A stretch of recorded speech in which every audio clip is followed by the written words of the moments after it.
Jamani nyamazeni, tumalize.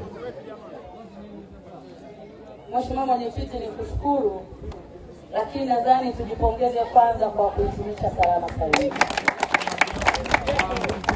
Nichukue nafasi hii kama mbunge wa jimbo la Segerea na mgeni rasmi wenu wa leo, kwanza kuwapongeza timu zote mbili ambao mlikuwa katika mapambano, lakini mwisho wa siku katika mapambano, katika kushindana, lazima mmoja aibuke mshindi na mwingine anapaswa kukubali matokeo, si ndio?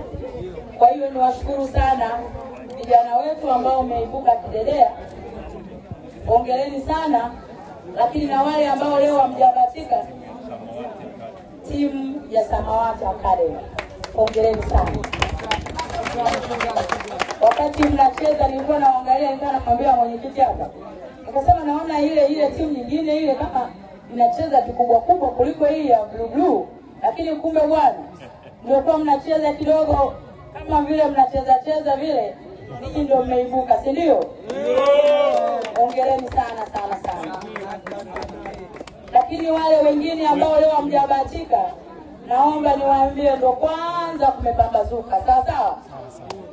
Haya, sasa mimi kama mgeni rasmi wenu wa leo ambaye mmenipa fursa ya kuwa mgeni rasmi leo tangia nilipoapishwa mimi, leo event hii ni ya kwanza kabisa ambayo imenipa ugeni rasmi ndani ya jimbo langu.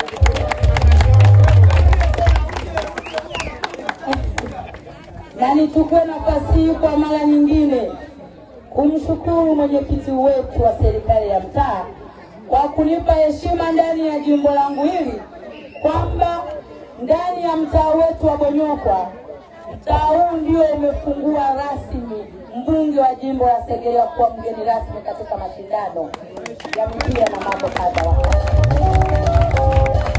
Sasa baada ya kusoma risala yenu, na kwa sababu ninyi ndio mlionipa heshima ya kwanza, si ndio? Kwanza risala yenu inaonyesha jinsi ambavyo vijana wangu hakika mnaiangalia kesho yenu. Na kwa sababu mnaiangalia kesho yenu ya jamii, ndio maana yale mlioandika humu ni kwa ajili ya kwenda kuinua vipaji vyenu zaidi, si ndio? Na kwa kuwa michezo ni fursa na ni afya, nami kama mbunge wenu wa jimbo la Segerea natamani fursa mkaipate vijana wetu zaidi na zaidi. Na ili mpate hiyo fursa lazima muwe na vitendea kazi, si ndio? Na ndio maana mmeorodhesha vitu vingi hapa, sina muda wa kuvitaja kwa ajili ya muda. Sawa sawa? Ninachokwenda kukisema, yale yote mlioorodhesha hapa ambayo ni mahitaji muhimu kabisa, mimi mbunge wenu, mimi mama yenu wa jimbo la Segerea, lakini mimi mgeni wenu rasmi wa siku ya leo, na kwenda kuwakabidhi kiasi cha